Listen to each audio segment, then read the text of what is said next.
Bet aš jums dabar Tai dabar pasakysiu, paklausiu. kaip Kaip jūs savanoriu. įstojote? Kada dirbau pas Celerį, šitam ligoniniai, Katram mieste?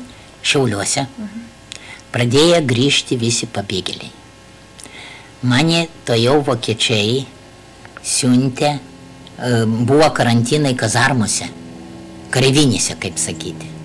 Šitą Frenkelio buvo toks fabrikas, paskiau Nuraka fabrikas buvo, tai ten buvo jau karantino vieta, jau iš ten neišleisdavo, pakol nepadarys skiepinimus.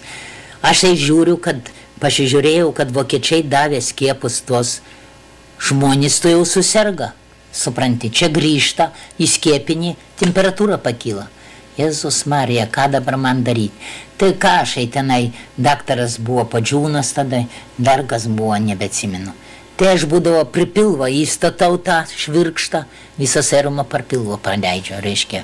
Ne į kūną, o išeina, dastačiau adatai, nubėga savo tas vanduo. Nu, a paskiaus, reiškia, po to karantino, aš jau matau, sakau, vyrai, 2 dienas turi laikyti, žiūrėti, ar nėra temperatūros. Tai sakau, bėkit greičiau, kur kas galite, aš kiek galėsiu, jums padėsiu.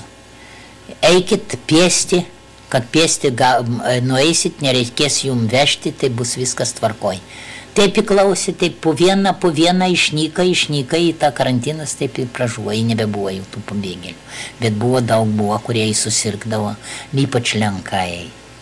Labai buvo lenkam blogai. Atsimenu, lenkas man dar, atsimenu, prašė, kad prašyčiau žmoną į Lenkiją.